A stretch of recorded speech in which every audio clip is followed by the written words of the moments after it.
ఏమిటయ్యా ఒక మగాడు ఏడుస్తున్నాడు, అందరూ అలా తమాషా చూస్తున్నారు. ఏం చేయాలో ఆలోచించండి, విచారణ చేయండి. నాకింకో మనవడు ఉన్నాడయ్యా.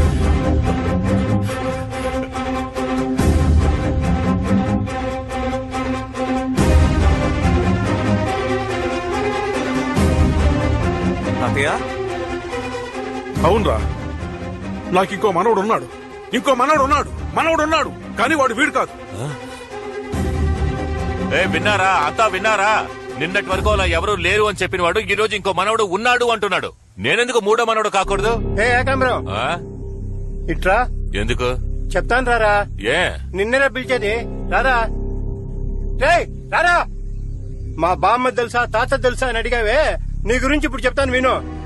నువ్వెవరో, నీ బాబెవరో అంతా తెలిసే ఇక్కడ కూర్చున్నాం. మీ నాన్న 20 ఏళ్లు మా తోటలో పనిచేశాడు. డబ్బు కోసం ఎవరిని చేయిచాచి అడిగేవాడు కాదు. నువ్వు చెప్పిన దానిలో ఒక నిజం ఉందిరా. నువ్వు ఉంపుడు కత్తి మనవడివే కాదన్ను. మీ బామ్మను ఉంచుకున్నవాడు వెంకటగిరిలో ఉన్నాడు. నీ దాయదులు ఒకరో ఇద్దరు కాదు, 5గురు. అక్కడికెళ్ళి మాట్లాడుకో. పోరా పోరా.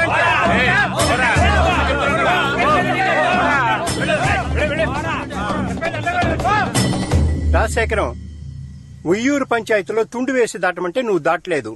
లచ్చమ్మకిచ్చిన పట్టా గురించి నువ్వేం చెప్పలేదు. అందుకు కారణం ఏంటో మాకు తెలుసు. నువ్వు చెప్తావా, నేను చెప్పనా? చెప్తానయ్యా. నా మొదటి భార్య పూర్ణ మా పక్కూరే. నేను తను ఒకరినొకరం ప్రాణంగా ప్రేమించుకున్నాం. మా 2 కుటుంబాల వాళ్ళు ఒప్పుకోలేదు. ఎక్కడ మమ్మల్ని ఇద్దరిని విడదీస్తారని భయపడి ఇద్దరం ఊరొదిలి పారిపోయి కాణిపాకం గుళ్ళో పెళ్లి చేసుకున్నాం. తర్వాత అందరికీ విషయం తెలిసి మా ఊరు వాళ్ళు వెళ్లి ఆ ఊరు వాళ్ళని కొట్టారు. ఆ ఊరు వాళ్ళు వచ్చి మా ఊరు వాళ్ళని కొట్టారు. అలా గొడవలు పెరిగి పెద్దవయ్యాయి. తర్వాత ఆ ఊరికెళ్లి బాధితుల కుటుంబాల్ని పరామర్శించి నా ఆస్తిపాస్తుల్ని వాళ్ళకి తలా కొంచెం రాసిచ్చాను.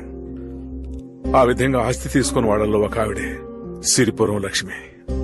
తర్వాత నేను రహస్యంగా పూర్ణం చూడటానికి వెళ్లాను. నన్ను గట్టిగా పట్టుకుని ఏడ్చింది. నాకో మాట ఇవ్వండి అంది. ఏమిటే, ఏం కావాలి అని అడిగాను. మీ పెద్దవాడు చూసిన పిల్లని మీరు పెళ్లి చేసుకోవాలి అంది. నా గుండె ఆగిపోయింది. ఏమంటున్నావా అన్నాను. అవునండి, మీరు వాళ్ళ మాట కాదని, వాళ్ళు చెప్పిన పిల్లని పెళ్లి చేసుకుని వాళ్ళు కోరుకున్నట్టు సంతోషంగా ఉండలేదంటే నా కుటుంబాన్ని అంతం చేస్తారు. కానీ నేను చావుకు భయపడటం లేదండి. మీతో సంతోషంగా జీవించాను. 7 జన్మల తృప్తి నాకు లభించింది. కానీ మీ బిడ్డ నా కడుపులో పెరుగుతున్నాడండి. వాడు క్షేమంగా భూమి మీద పడేంత వరకు నేను జీవించి ఉండాలి కదా. అందుకోసమైనా ఆ పిల్లని పెళ్లి చేసుకోక తప్పదని నా దగ్గర మాట తీసుకుంది. ఆ పూర్ణ వల్ల కలిగిన వాడే ఆ మనవడు. ఈ బాధంతా నా మనసులో ఉండటం వల్లే నేను గొడవలకు వెళ్ళొద్దు అని అడ్డుకునేవాణ్ణి. ఊరికే గొడవ చేయకుండా వాళ్ళకి నాకు సంబంధం లేదని సంతకం పెట్టరా. నేనెందుకు పెడతాను? ఇంకో మనవడు ఉన్నాడని చెప్పాడు కదా, ఆడిని రమ్మనంటే నేను చూడాలి. నేను చెప్తే నువ్వు కాదంటావా? ఆయనకి మనవడున్నాడో లేదో అది వాళ్ళ విషయం. నువ్వు మనవడివి కాదు. సంతకం పెట్టరా. రేయ్, ఏంటా చూపు? ఇంకోసారి ఇలాంటి పిచ్చి పనులు చేసావో ఊరి నుంచి వెలివేస్తాం. సంతకం పెట్టి పోరా. నేను పెట్టను, పొండయ్య.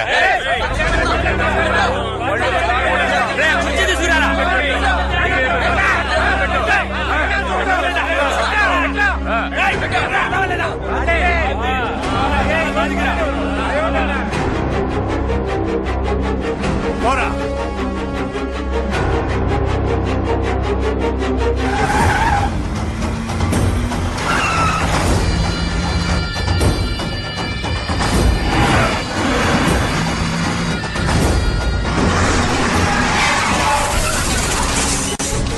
మొత్తం కుటుంబాన్ని లేపేస్తావుగా.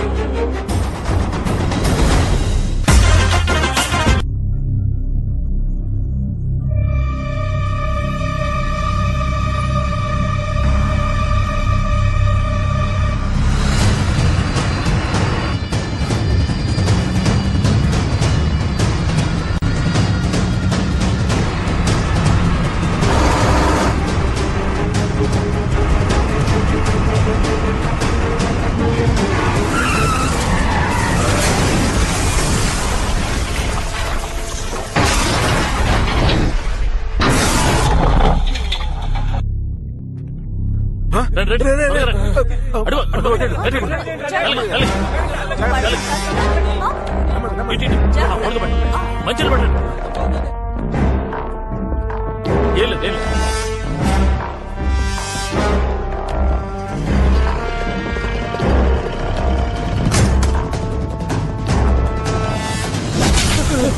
కుటుంబం మొత్తాన్ని లేపేమన్నాను కదరా. నువ్వు చెప్పినట్టు అందరిని లేపేద్దామని వచ్చాను. సడన్ గా కుక్కాటం వచ్చింది. రేఖాంబరం, నీకు మాకు ఉన్న గొడవ పంచాయతీలు తీరిపోయింది. పరువు పోయి మర్యాద పోయి అందరి చేత మాటలు పడి ఈ రోజు ఊరంతా కాంట్రించి ఉమ్మేసే పరిస్థితిలో ఉన్నానంటే దానంతటికి నువ్వేరా కారణం.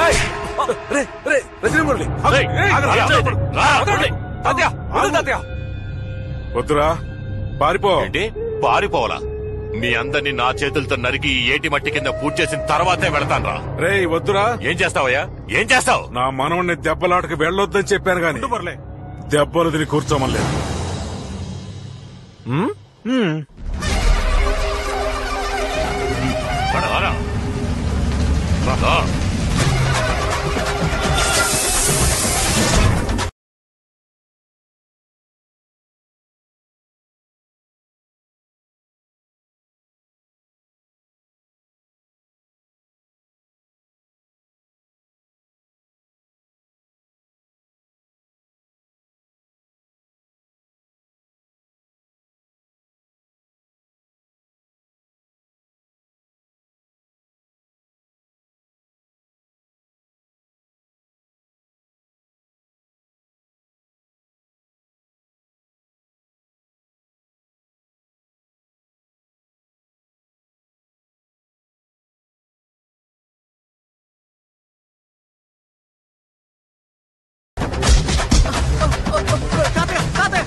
లిఫ్ట్ లో వచ్చాను, దించు.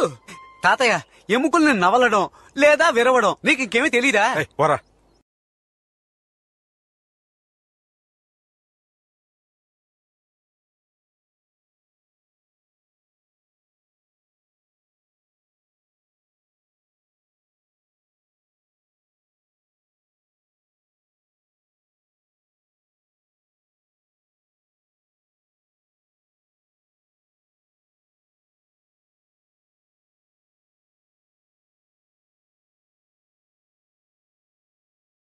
రే ఇంకా చాలే, ఆపరా.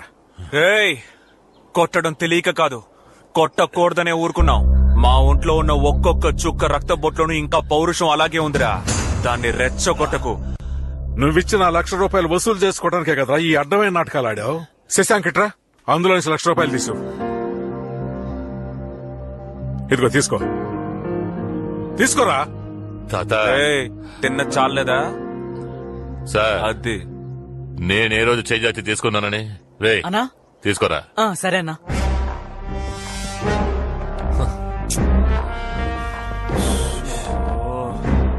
రే చిన్నోడా, చెప్పరా పెద్దోడా. ఎప్పుడు పెద్దోడి మీద చేయి చేసుకున్నావో అప్పుడే అంతా అయిపోయిందిరా. అయితే దుబ్బేరా.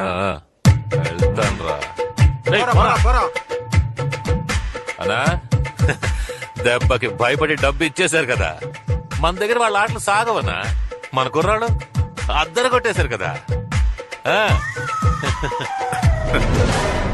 చెప్పు, ఏంట్రా ఇది? ఆ మనవడు ఎవరు, ఎక్కడున్నాడు? వస్తాడు. ఎప్పుడు? On the way.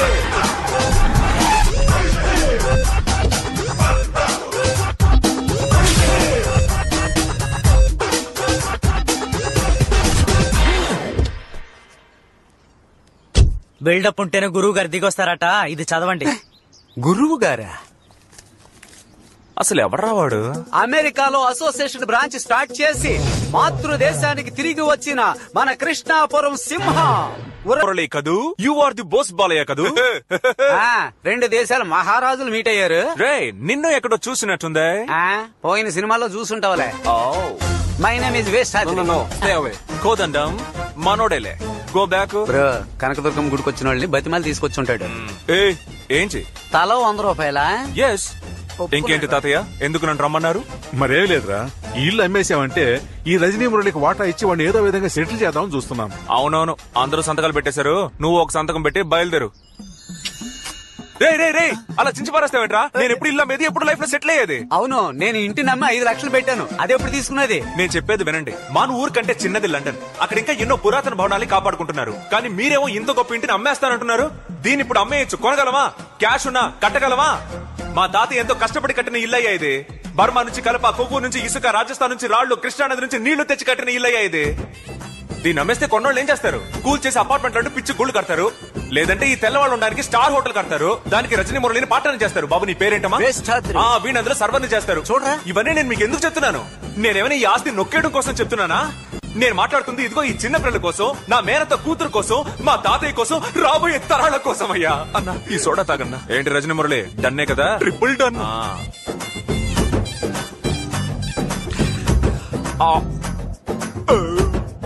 మీరు ఫారిన్ వెళ్ళండి, వెళ్ళకపోండి, తిరిగి రండి, రాకపోండి, కానీ మాకు ఈ ఇల్లు ఉండి తీరాలి.